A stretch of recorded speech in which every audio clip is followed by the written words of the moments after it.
నమస్తే SR7 TV news కి స్వాగతం. వార్తల ముందుగా ముఖ్యాంశాలు. కూటమి పాలనలో ప్రజల్లో హర్షం. పురంధేశ్వరి.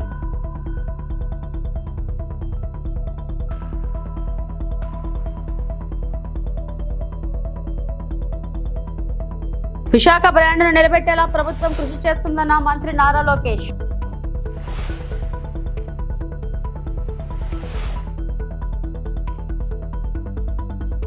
P40 పవర్టీ పేరుతో చంద్రబాబు తాజా పబ్లిసిటీ స్టంట్. మాజీ మంత్రి అంబటి రాంబాబు ధ్వజం.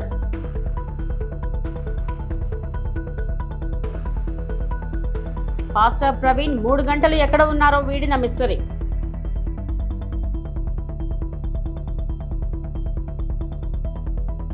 ఆర్ఎస్ఎస్ ప్రధాన కార్యాలయంను సందర్శించిన ప్రధానమంత్రి నరేంద్ర మోడీ. కార్యక్రమంలో పాల్గొన్న సర్సంఘ్ చాలక్ డాక్టర్ మోహన్ జీ భగవత్, కేంద్ర మంత్రి నితిన్ గడ్కరీ, మహారాష్ట్ర ముఖ్యమంత్రి దేవేంద్ర ఫడ్నవీస్.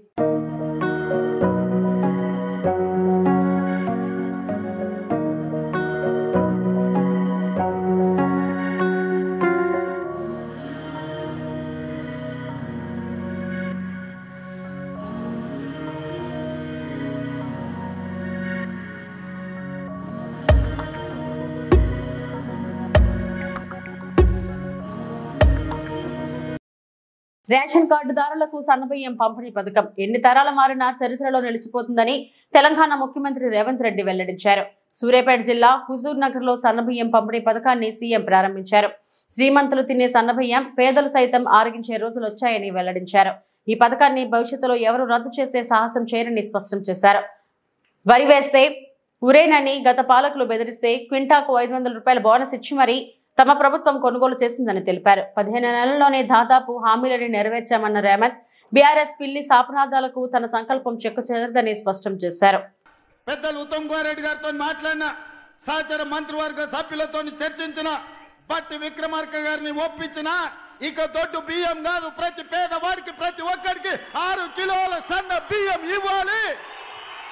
అందుకే ఆహార భద్రత చట్టాన్ని పార్లమెంటులో తెచ్చి పేదవాడికి తినడానికి అవసరమైన అన్ని వసతులు ఏర్పాటు చేయాలని ఆహార భద్రత చట్టం శ్రీమతి సోనియా గాంధీ గారు పార్లమెంటులో తెచ్చి పేదవాడి ఆకలి తీర్చడానికి సోనియమ్మ చట్టాలు చేసింది. 10 ఏళ్ళు మేధావుల మన్నోళ్ళు, 80,000 పుస్తకాలు చదివినోళ్ళు, తెలంగాణ మూల మూలన నరాన నాకు తెలుసు ఎవరికి తెలుసు అని అడిగినోడు 10 ఏళ్ళలో ఎన్నడన్న సన్నబియ్యం పేదోళ్ళకి ఇవ్వాలని ఆలోచన చేసిండు. సోనియమ్మ చట్టాలు చేసింది. పెద్దలు చెప్పేటోళ్ళు, మా నాయనమ్మ చిన్నప్పుడు అనేది, భార్య జీతం చూస్తుంది, అమ్మ ఆకలి చూస్తుందని. 10 ఏళ్ళలో ఎన్నడన్న సన్నబియ్యం పేదోళ్ళకి ఇవ్వాలని ఆలోచన చేసిండా? మీరు ఒరేస్తే ఉరేసుకున్నట్టే అని మిమ్మల్ని భయపెట్టిండు. ఆయన ఫామ్ హౌస్లో 1000 ఎకరాల వరి పండించి, మిత్రులారా ఇది బాగా తెలంగాణ రైతాంగం వినాలి, ఆనాటి మాజీ ముఖ్యమంత్రి గారు ప్రజలకు విజ్ఞప్తి చేసిండు, మీరు వరి వేయొద్దు, మేము ఒట్లు కొనం, ఒకవేళ ఊరేసుకుంటే మీరు ఊరేసుకున్నట్టే అని. ఆయన చెప్పిందే నిజమైతే అదే సీజన్లో అదే పంటలో దాదాపుగా ఎర్రవల్లి ఆయన ఫామ్ హౌస్ లో 1000 ఎకరాల ఒట్లు పంపిస్తే కావేరి సీడ్స్ అనే కంపెనీ 4,500 రూపాయలకు క్వింటాలు ఆయన ఫామ్ హౌస్ లో పండించిన ఒడ్లు కొన్నారు. మిత్రులారా, నేను ఇది అధికారికంగా ఆరోపణ చేస్తున్న వారి మీద. నేను అడుగుతున్న తెలంగాణ రైతాంగాన్ని, మనం పండించిన ఒడ్లు 2,000 కొనేటోడు దిక్కు లేదు, రైతులు ఊరేసుకుంటుంటే ఒడ్లు కొనక చంద్రశేఖరరావు గారు ఫామ్ హౌస్ లో పండించిన ఒడ్లు 4,500 రూపాయలకు క్వింటాల్ కొన్నారంటే అవి ఒడ్లా లేకపోతే అందులో బంగారం పండుతుందా అని నేను అడుగుతున్నా. దొరగారి ఫామ్ హౌస్ లో పండితే 4,500కు అమ్ముకుంటాడు, మన దళితులు గిరిజనులు పండిస్తే ఒడ్లు కొనేటోడే లేడు. అందుకే నేను ఉత్తమ్ కుమార్ రెడ్డి గారు, బట్టి విక్రమార్క గారు ఆలోచన చేసినాం, చర్చించినాం. ఎంత ఖర్చైనా పర్వాలేదు, ఎన్ని కోట్లైనా పర్వాలేదు, పేదలు పండించిన ప్రతి చివరి గింజ వరకు ప్రభుత్వమే కొంటుంది. సన్న ఒట్లు పండిస్తే 500 బోనస్ ఇస్తామని చెప్పి నిర్ణయించి ఇవాళ 500 రూపాయల బోనస్ ఇస్తున్నాం. పేదరిక నిర్మూలనకు కేంద్ర రాష్ట్ర ప్రభుత్వాలు సమాంతరంగా పనిచేస్తున్నాయని బీజేపీ రాష్ట్ర అధ్యక్షురాలు పురంధేశ్వరి అన్నారు. విజయవాడలోని పార్టీ కార్యాలయంలో నిర్వహించిన సంస్థాగత సమావేశంలో ఆమె పాల్గొన్నారు. కూటమి ప్రభుత్వం పాలనపై ప్రజల్లో హర్షం వ్యక్తమవుతుందని పురంధేశ్వరి అన్నారు. ఈ పరిస్థితిలో పార్టీ కార్యకర్తలు పోషించాల్సిన పాత్రపై సమావేశంలో చర్చించామని వెల్లడించారు. అదే విధంగా రాష్ట్రంలో కూడా ఎన్డీఏ కూటమి అధికారంలో ఉన్నట్లయితే మనం మన రాష్ట్రాన్ని అభివృద్ధి చేసుకునేటువంటి అవకాశాలు మెండుగా ఉంటాయి అని చెప్పి ఆనాడు మేము ఎన్నికల సందర్భంలో చెప్పాం. అంతకు ముందు ఉన్నటువంటి 5 సంవత్సరాల పాలన ఏదైతే ఉందో, ఒక రకంగా చెప్పాలంటే అభివృద్ధి అనేది అనే పదానికి తావులేదు. అప్పుల ఊబిలో రాష్ట్రం కూరుకుపోయింది. అద్భుతంగా అభివృద్ధి చెందవలసినటువంటి ఆంధ్ర రాష్ట్రం అప్పుల రాష్ట్రంగా మారిపోయింది. అటువంటి పరిస్థితుల్లో ప్రజలు కూడా ఎక్కడ అభివృద్ధి, రోడ్ల పరిస్థితి అయితే అధ్వాన్నంగా ఉన్నటువంటి విషయం మనందరికీ తెలుసు, మనం అందరం కూడా అనుభవించినటువంటి నేపథ్యం.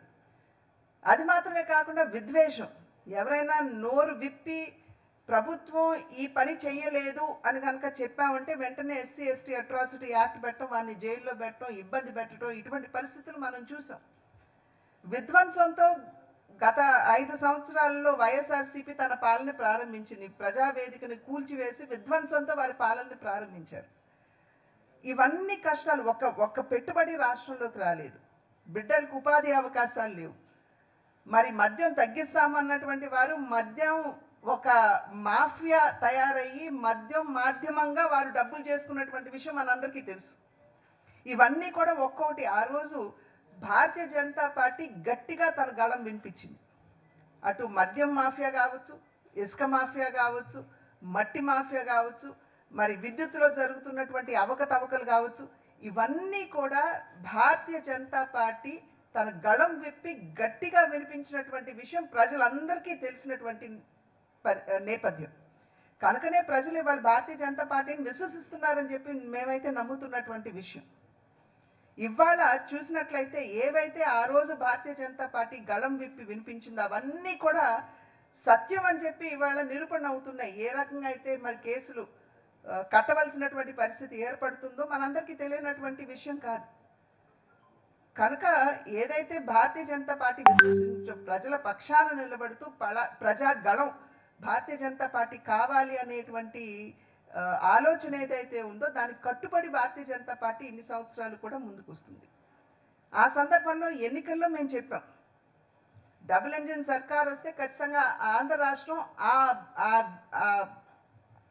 కష్టమైనటువంటి పరిస్థితుల నుండి బయటపడి అభివృద్ధి పదంలో ముందుకు వెళ్ళేటువంటి అవకాశం ఉంటుందని. ఇవాళ చూసినట్లయితే ఇక్కడ కూడా ప్రజలు ఆ పాలనకి స్వస్తి చెప్పాలి, మంచి పాలనని తీసుకురావాలనేటువంటి ఆలోచనతో ఎన్డీఏ కూటమి ఏ విధంగా భారతదేశానికి సుపరిపాలన అందిస్తుందో అదే విధంగా ఆంధ్ర రాష్ట్రానికి కూడా అందించేటువంటి అవకాశం ఉంటుంది అనేటువంటి ఆలోచనతో ఆంధ్ర రాష్ట్రంలో కూడా ఎన్డీఏ కూటమికి ప్రజలు పట్టం కట్టారు, ఆశీర్వదించారు. విశాఖపట్నంలో వరుణ్ గ్రూప్ ఆధ్వర్యంలో నూతనంగా నిర్మిస్తున్న Taj Varun base sands hotel శంకుస్థాపన కార్యక్రమంలో పాల్గొన్న మంత్రి నారా లోకేష్.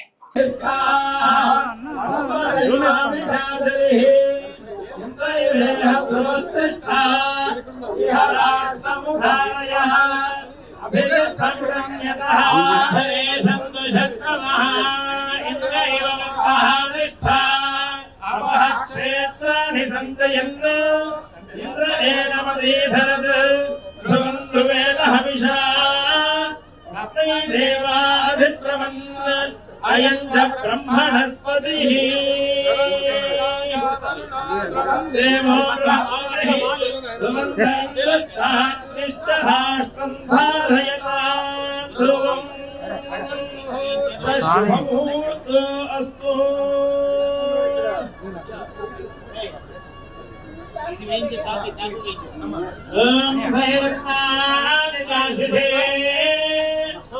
सविता भगः संभागन्यत्रमीमहे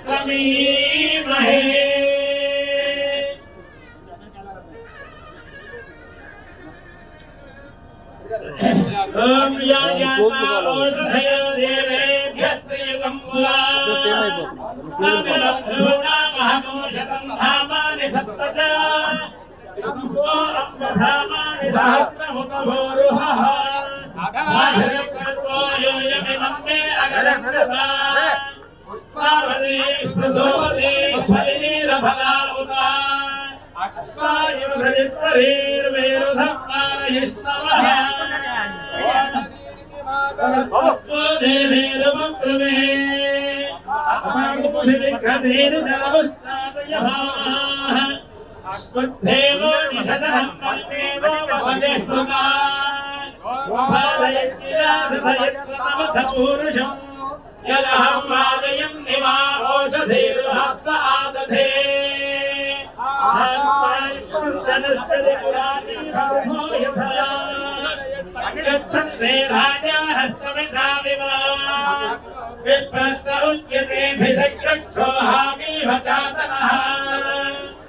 విశాఖ బ్రాండ్ను నిలబెట్టేలా ప్రభుత్వం ఎంతో కృషి చేస్తుందని ఐటీ శాఖ మంత్రి నారా లోకేష్ అన్నారు. తల్లి భువనేశ్వరితో కలిసి విశాఖ బీచ్ రోడ్ లో ఓ హోటల్ నిర్మాణానికి ఆయన భూమి పూజ చేశారు.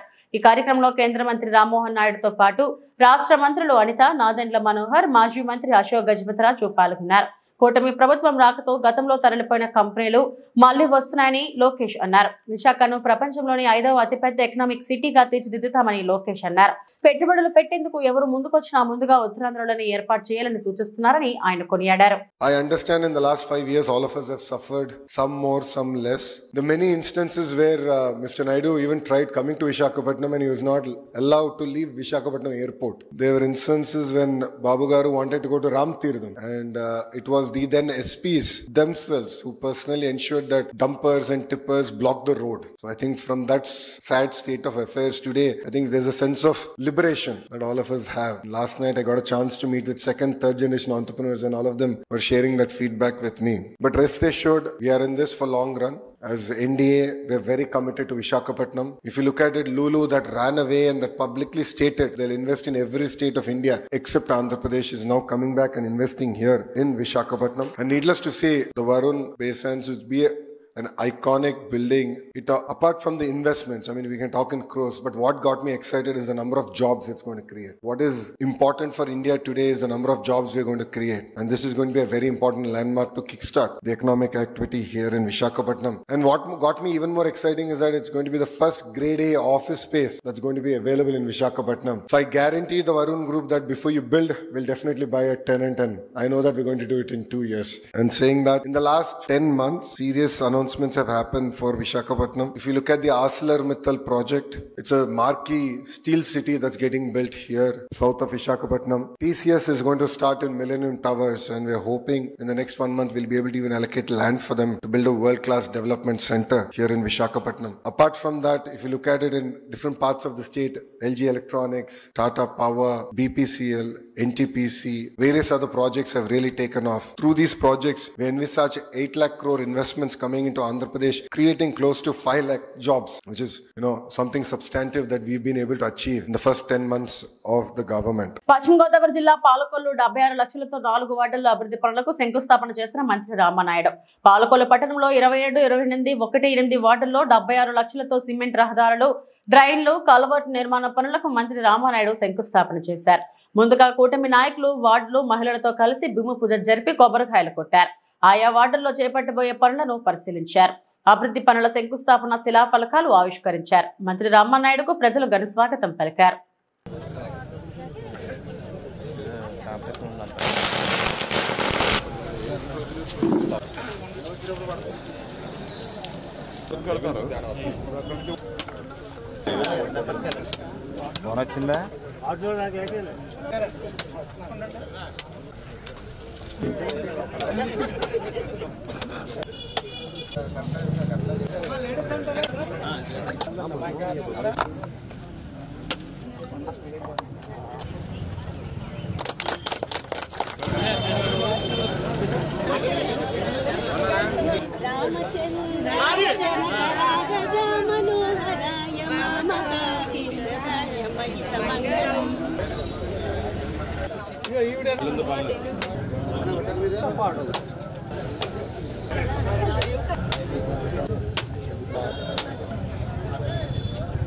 ఈరోజు పాలకొల్లు పట్టణంలో మరి 27వ వార్డు, 28వ వార్డు, 1వ వార్డు, మరి ఏదైతే 8వ వార్డు ఈరోజు 76 లక్షల రూపాయల పనులకు ఈరోజు శంకుస్థాపన చేయడం జరిగింది. ఏదైతే గతంలో కూడా మీరు చూసారు 2014, 2019 5 సంవత్సరాల్లో ఒక్క మున్సిపాలిటీ పరిధిలోనే మరి 140 కోట్ల రూపాయలు, అదేవిధంగా ఎస్సీ సప్లాను, అదేవిధంగా మరి ఇతర డిపార్ట్మెంట్స్ నుంచి దగ్గర 240 కోట్ల రూపాయలు ఒక్క పాలకొల్లు మున్సిపాలిటీలోనే 5 సంవత్సరాల్లో మేము పనులు చేసాం. మరి గత 5 సంవత్సరాల 19-24లో మరి చేసినటువంటి పనులన్నీ కూడా మేము చెప్పనవసరంలా, మీకే తెలుసు, సున్నా అనేటువంటి విషయం. మళ్ళీ ఈరోజు కూటమి ప్రభుత్వం అధికారంలోకి వచ్చిన తర్వాత ఈవేళ ప్రజలు చెప్తూ ఉన్నారు, ఏ వార్డులో చూసినా కూడా 5-6 సంవత్సరాల నుంచి కాలు బయటికి పెట్టాలంటే మురుగునీటిలో పెట్టేటువంటి డ్రైనేజీ వ్యవస్థ ఏదైతే ఉందో దాన్ని మళ్ళీ ఈరోజు మళ్ళీ వెంటనే పనులు చేస్తూ ఉన్నారు, మరి రోడ్లు చేస్తూ ఉన్నారు. ఆ రోజు 14-19లో బ్యాలెన్స్ పనులన్నీ కూడా యుద్ధ ప్రాతిపదిక మీద పూర్తి చేస్తున్నారనేటువంటి ఒక సాటిస్ఫికేషను ఈరోజు ప్రజల్లో నుంచి వార్డుల్లోకి వెళ్తూ ఉంటే మా అందరికీ అనిపిస్తున్నటువంటి పరిస్థితి. ఏదైతే 14-19లో మనం చేసాం, 19-24లో మీరు ఒక్క ఛాన్స్ అని ప్రజలు ఏదో మోసపుచ్చో లేకపోతే అధికారంలోకి వచ్చారు. ఏం చేశారు 5 సంవత్సరాల్లో? ఇప్పుడు నిన్ననే మీరు చూసారు, ఏదైతే నిన్న మరి దగ్గర 80 లక్షల రూపాయలతోటి రైతులకి గ్రావెల్ రోడ్లు వేసాం. రైతులు చెప్పారు ఆ రోజు 19కి ముందు మాకు గ్రావెల్ రోడ్ వేశారు, మళ్ళీ ఇప్పుడు మీరు వచ్చి వేస్తున్నారని చెప్పి. ఆ 4 రోడ్లే కాదు, అటువంటి రోడ్లు 99 రోడ్లు శాంక్షన్ చేశాను ఇప్పుడు నేను గ్రావెల్ రోడ్లు రైతులకి. మరి 5 సంవత్సరాల్లో రైతులకి ఎప్పుడైనా ఒక్క రోడ్డు ఎక్కడైనా మీరు వేసారా గ్రావెల్ రోడ్డు? మరి ఎక్కడా కూడా ఒక డ్రైన్లో ఒక సిల్ట్, ఒక తట్ట మట్టి తీసారా? మరి వేళ మేము అందరం కూడా ఎన్ని డ్రైన్లు అప్పుడే ప్రక్షాళన చేస్తూ ఉన్నాం. మరి ఎక్కడైనా వీడ్ రిమూవల్ చేశారా 5 సంవత్సరాలు? వేళ మేము ఎక్కడికక్కడ వీడ్ క్లియర్ చేస్తూ ఉన్నాం. మరి అదేవిధంగా ఇప్పుడు పాలకొల్లో కూడా మీరు చూసారు, ఏదైతే మరి ఓపెన్ ఎయిర్ థియేటర్ 5 సంవత్సరాలు ఏమైనా చేశారా మీరు? ఆఖరికి అంబేద్కర్ భవన్ ఉంది, కనీసం రంగులు వేసారా మేము కట్టిన దానికి? ఏదైతే మరి నడిబొడ్డిన మరి ఏదైతే డంపింగ్ అంటుంది, మరి ఆ రోజు స్వచ్ఛాంధ్రప్రదేశ్లో గ్రాంట్ పెట్టాం, వచ్చిన తర్వాత క్లియర్ చేస్తారనుకుంటే అది కూడా అట్లానే వదిలిపోయినటువంటి పరిస్థితి. మరి ఏదైతే మేము కష్టపడి నిర్మాణం చేస్తే ఆ బరిల్ గ్రౌండ్ కూడా విధ్వంసం చేసేటువంటి దుస్థితి, కనీసం దాన్ని కూడా మెయింటెనెన్స్ చేయలేనిటువంటి స్థితి. కూటమి ప్రభుత్వం నిర్వహించిన P4 ప్రాపర్టీ కార్యక్రమం చంద్రబాబు తాజా అతిపెద్ద పబ్లిసిటీ స్టంట్ అని మాజీ మంత్రి వైఎస్ఆర్సీపీ గుంటూరు జిల్లా అధ్యక్షుడు అంబటి రాంబాబు మండిపడ్డారు. గుంటూరు క్యాంప్ కార్యాలయంలో మీడియాతో మాట్లాడుతూ ప్రభుత్వం ప్రకటించిన మార్గదర్శి బంగారు కుటుంబంలో మార్గదర్శి అంటే రామోజీరావుకు చెందిన ఆర్థిక నేరాలతో కోర్టు కేసులు ఎదుర్కొంటున్న సంస్థే గుర్తుకు వస్తుందని అన్నారు. అలాగే ఈ రాష్ట్రంలో ప్రజలను దోచుకుని బాగుపడుతున్న బంగారు కుటుంబాలు ఏవయ్యా అంటే చంద్రబాబు, పవన్ కళ్యాణ్ల కుటుంబాలే జ్ఞాపకం వస్తున్నాయని ధ్వజమెత్తారు. చాలా మంది ఉగాదిని చాలా అద్భుతంగా తొలి పండుగను చేసుకున్నారు. ఈ రాష్ట్ర ప్రభుత్వం ఉగాది రోజున ఒక అద్భుతమైన పథకం అని చెప్పి చాలా పెద్ద ఆర్భాటంతో తాడేపల్లిలో శాసనసభ పక్కనే ప్రాంగణంలో చాలా పెద్ద వేదికను ఏర్పాటు చేసి P4 జీరో పావర్టీ మార్గదర్శి బంగారు కుటుంబం టైటిల్ చాలా చక్కగా పెట్టి చాలా ఆర్భాటంగా రాష్ట్ర ముఖ్యమంత్రి గారు, ఉప ముఖ్యమంత్రి గారి సమేతంగా విచ్చేసి సుదీర్ఘమైనటువంటి సమావేశాన్ని నిర్వహించారు. ఈ కాన్సెప్ట్ తన బుర్రలో నుంచి వచ్చిందని, ఇది అద్భుతమైనటువంటి కాన్సెప్ట్ అని, ఆంధ్ర రాష్ట్రంలో పేదరిక నిర్మూలనకు ఇది దోహదపడుతుందని చెప్పేటటువంటి ప్రయత్నం చేశారు. చాలా దురదృష్టం అని మనం చేస్తున్నాం. ఈ రాష్ట్రంలో కొత్తగా టోల్గేట్లు పెడుతున్నాడు చంద్రబాబు నాయుడు గారు. మెడికల్ కాలేజీల్ని, పోర్టుల్ని, చివరికి గ్రామీణ ప్రాంతాల్లో ఉన్న రోడ్లని, వీటన్నిటినీ ప్రైవేటీకరణ చేసేస్తున్నాడు. That is also P4. ప్రైవేటీకరణ చేసేసి టోల్ గేట్స్ రూపంలో వసూలు చేసేటటువంటి కార్యక్రమం. అంతేకాదు ఉమ్మడి రాష్ట్రంలో ప్రభుత్వ రంగంలో ఉన్నటువంటి 58 కార్పొరేషన్లో విత్డ్రా చేసేసుకుని ప్రైవేట్ రంగానికి అప్పచెప్పేశాడు. అంటే ఇక్కడ నేను చెప్పదలుచుకున్నటువంటి అంశం ఏమిటంటే మొత్తం ప్రైవేటీకరణ చేసేయాలనేటువంటి ఉద్దేశంతో చంద్రబాబు నాయుడు గారు పరిపాలన చేస్తున్నాడు. మీరు చూశారుగా, ఎన్నికలకు ముందు సూపర్ 6 అన్నాడు, సంపద సృష్టి అన్నాడు. సంపద ఎక్కడ ఉందండి సూపర్ 6 చేయడానికంటే? సృష్టిస్తా, సంపదను సృష్టించి పేదవారికి పంచి పెడతా అన్నాడు. 9 నెలలు అయింది, 10వ నెలలో ప్రవేశించాం. సంపద సృష్టించలా. సంపద ఎవరి దగ్గర ఉందో వాళ్ళని పట్టుకొస్తున్నాడు, పట్టుకొచ్చి వీళ్ళకి ఇవ్వమంటున్నాడు. అంటే ప్రభుత్వం సంపద సృష్టించే బాధ్యత లేదు. సంపద ఆల్రెడీ సంపాదించుకున్న వాళ్ళందరినీ పిలిచి వారి దగ్గర నుంచి పేదవాళ్ళకి ఇచ్చేటటువంటి కార్యక్రమం పెడతాను అనేటువంటి బాధ్యత. అంటే పేదరిక నిర్మూలన చేయవలసినటువంటి బాధ్యత ఈ సోషలిస్టిక్ కంట్రీస్లో, అంటే ఈ ప్రజాస్వామ్య పద్ధతుల్లో ఎవరికి ఉంటుంది? ప్రభుత్వాలకు ఉంటుంది. పేదరికాన్ని ఏ విధంగా నిర్మూలిస్తారు అంటే డబ్బులన్నీ పంచిపెట్టి నిర్మూలించడం ఒకటే మార్గం కాదు. పేదరిక నిర్మూలన అంటే ఆ ప్రాంతంలో ఉన్నటువంటి పేద ప్రజలను పైకి తీసుకురావడం, ఉచితంగా విద్యను అందించటం, నాణ్యమైనటువంటి వైద్యాన్ని ఇవ్వటం, వారి కాళ్ళ మీద వాళ్ళు నిలబడే విధంగా ఉపాధి కల్పించటం, ఇలాంటి కార్యక్రమాలు చేయటం ద్వారా పేదరికాన్ని నిర్మూలించేటటువంటి కార్యక్రమం చేయవలసినటువంటి బాధ్యత ప్రభుత్వాల మీద ఉంటుంది. ఇవాళ ప్రభుత్వం మీద లేదంట. రాజమహేంద్రవరంలో ఇటీవల మృతి చెందిన పాస్టర్ ప్రవీణ్ కుమార్ విజయవాడలో 3 గంటల పాటు ఎక్కడ ఉన్నారన్న మిస్టరీ వీడింది. ప్రవీణ్ అలసిపోయి తన ద్విచక్ర వాహనాన్ని రామవరపాడు రింగ్ రోడ్డుకు 50 మీటర్ల ముందుగా జాతీయ రహదారి పక్కన కూర్చున్నట్టు పోలీసులు గుర్తించారు. విజయవాడ రాకముందే రోడ్డు ప్రమాదంలో బుల్లెట్ బండి పాక్షికంగా ధ్వంసమైనట్లుగా పోలీసులు నిర్ధారించారు.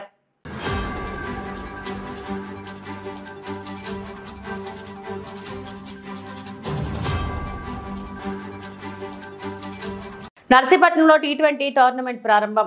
టీడీపీ రాష్ట్ర ప్రధాన కార్యదర్శి చింతకాయల విజయ్ నర్సీపట్నం శివపురం కాలేజ్ గ్రౌండ్స్ లో నిర్వహిస్తున్న Narsipatnam premier league season 1 T20 cricket tournament ను ప్రారంభించారు. ముందుగా కొబ్బరికాయ కొట్టి క్రికెట్ పిచ్ ను ప్రారంభించిన అనంతరం టాస్ వేసి తొలి బంత్ ని ఆడి టోర్నమెంట్ ను ఉత్సాహంగా ప్రారంభించారు. ఈ సందర్భంగా చింతకాయల విజయ్ మాట్లాడుతూ 2018లో ఇదే మైదానంలో 110 టీములతో భారీ టోర్నమెంట్ డే అండ్ నైట్ మ్యాచ్లుగా నిర్వహించిన విషయాన్ని గుర్తు చేసుకున్నారు. ప్రతి టీం కు డ్రెస్ కోడ్ తో పాటు క్రికెట్ కిట్ ను కూడా అందజేసినట్లు వివరించారు. ఆటను స్పోర్టివ్ గా తీసుకోవాలని, గెలుపోవటంలో సహజమని, ఎటువంటి గొడవలు లేకుండా స్నేహపూర్వకంగా ఆడాలని ఆయన సూచించారు. టోర్నమెంట్ ని ఆర్గనైజ్ చేసాం 2018లో. దాని తర్వాత మళ్ళీ ఈ గ్రౌండ్కి రావడం మొదటిసారి అండి. అప్పుడు మధ్యలో నేను రాలేదు అసలు. కానీ అప్పుడు ఏంటంటే ఒక ఇంట్రెస్ట్ చూపెట్టి నర్సీపట్నం యువకులనే ఇన్వాల్వ్ చేయాలని చెప్పి 18 అంటే సుమారుగా ఇప్పటికి 7 సంవత్సరాలు అయింది. 7 సంవత్సరాల ముందు కుర్రోళ్ళందరూ నా దగ్గరికి వచ్చి టోర్నమెంట్ చాలా రోజులు అయిపోయింది నర్సీపట్నంలో పెట్టంటే నేను ఎంత ఇంట్రెస్ట్ తీసుకున్నానంటే వరంగల్ కరీంనగర్ నుంచి ఫ్లడ్ లైట్స్ తెప్పించాను. ఆ రోజుల్లో ఫ్లడ్ లైట్స్ తెప్పించి నైట్ 9 o'clock 10 o'clockకి 9-10కి ఇక్కడ గేమ్ ఆడిపించిన రోజులు కూడా నాకు ఉన్నాయి. సో అంత ఇంట్రెస్ట్ ఆ రోజు చూపెట్టాం. ఆ పిచ్ కూడా ఆ టైంలోని మనోళ్ళే చేశారు. ఇక్కడ నర్సీపట్నంలో కుర్రోళ్ళే మేము చూసుకుంటాం అని చెప్పి చేశారు. చాలా ఇంట్రెస్ట్ చూపెట్టారు. అయితే దాంట్లో ఒక రికార్డ్ ఏంటంటే సుమారుగా 110 పంచాయతీలు ఉన్నాయి మన నియోజకవర్గం. 110 టీములతో ఆడిపించాను. 110 టీంలు అంటే సుమారుగా నాకు 2 నెలలు పట్టింది మ్యాచెస్ ఆర్గనైజ్ చేయడం. మండల్ వైజ్ ఆర్గనైజ్ చేశారు. మండల్ వైజ్లో మళ్ళీ పిచ్చులు పెట్టాం. మళ్ళీ పెట్టి 110 టీములకి 110 కిట్లు నేను ఆ రోజుల్లో ఇవ్వడం జరిగింది. ఆ రోజు చాలా ప్రొఫెషనల్గా ముందుకు నడిపించడానికి ఏకైక కారణం ఏంటంటే నేను ఈ రోజు కూడా మళ్ళీ అది గుర్తు చేస్తున్నాను. నేను ఆ రోజు చెప్పాను, కానీ ఆ క్రికెట్ మ్యాచ్ని గొడవలు ఆడుకోవడానికో లేకపోతే జస్ట్ ఆకతాయిగా తీసుకున్నారు తప్ప నేను వాళ్ళు పొలిటికల్గా ఆలోచించారు. నేనేమో మనస్ఫూర్తిగా చేశాను. ఆ రోజు నేను ఒకటే చెప్పింది ఏంటంటే ఏ పోలీస్ స్టేషన్కి వెళ్ళినా ఎక్కడికి వెళ్ళినా ఎక్కువ శ్రీకాకుళం ఎస్ఐస్ కనబడుతున్నారు. సో శ్రీకాకుళంలో కాదు నర్సీపట్నంలో కూడా పోలీస్ డిపార్ట్మెంట్కి కానీ రైల్వేకి కానీ ఆర్మీకి కానీ వెళ్ళి కనబడాలి. ఎక్కడ పడితే అక్కడ మన నర్సీపట్నం కుర్రోళ్ళు కూడా ఉండాలని చెప్పి ఇక్కడ పుట్టిన వ్యక్తిగా నాకు కూడా ఒక ఆశ ఎప్పటి నుంచో ఉంది. దానికి నేను ఏంటంటే స్పోర్ట్స్ ఎంకరేజ్ చేస్తే దాంట్లోని వాళ్ళు కొంచెం పైకి రావడం వల్ల ఆ గవర్నమెంట్ జాబ్స్ ఆటోమేటిక్గా వస్తాయి కదా అనే భావన ఎప్పుడు నాకు ఉండేది. ఆ రోజు నేను క్రికెట్ మ్యాచ్ స్టార్ట్ చేసిన ఓపెనింగ్ స్పీచ్ కూడా నేను ఇదే చెప్పాను. ఏం చెప్పానంటే మీరు ఇప్పుడు మాకు మన స్టేషన్ ఉంది, స్టేషన్కి వెళ్ళినట్టు మీకు శ్రీకాకుళం ఎస్ఐ ఇమీడియట్ కనబడతాడు. మీరు ఏ స్టేషన్కి వెళ్ళినా వెళ్ళండి, మీరు శ్రీకాకుళం వాళ్ళు ఉంటారు. ఎందుకుంటారంటే వాళ్ళు ఫస్ట్ నుంచి కూడా ఆ ఊర్లోనే ఒక టీం ఫామ్ అవుతారు. ఓకే, మనం ఒక స్పోర్ట్స్ని ఒకటి ఎంచుకుంటారు. వాలీబాల్కి వెళ్తారు, లేకపోతే బాస్కెట్బాల్కి వెళ్తారు, లేకపోతే క్రికెట్కి వెళ్తారు. వెళ్ళి ఏం చేస్తారంటే నెక్స్ట్ స్థాయి ఏం చేస్తారంటే డిగ్రీ చదువుతారు, ఆంధ్ర యూనివర్సిటీకి వెళ్తారు. ఆంధ్ర యూనివర్సిటీ నుంచి వాళ్ళకి ఒక ప్రోటోకాల్ ఉంటుంది. పుట్టినప్పటి నుంచి ఒక ప్రోటోకాల్ పెట్టుకుంటారు. ఏంటంటే నేను ఖచ్చితంగా SIL తీరాలి, తర్వాత నేను DSP అవ్వాలి అని పెట్టుకొని దాని టార్గెట్ పెట్టుకొని స్పోర్ట్స్ ఆడతారు. ఆడిన తర్వాత ఖచ్చితంగా వాళ్ళు SI అవుతారు.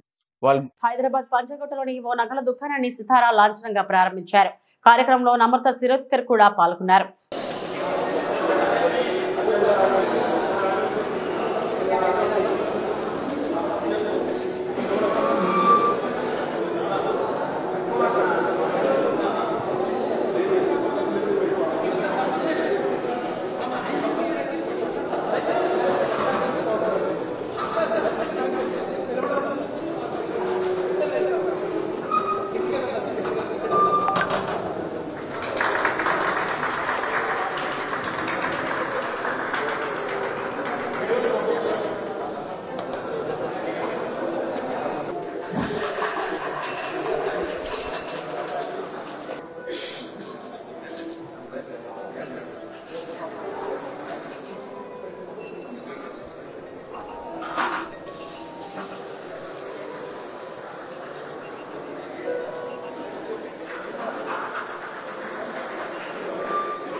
ఇవి ఇప్పటివరకు నా బులెటిన్ అప్డేట్స్.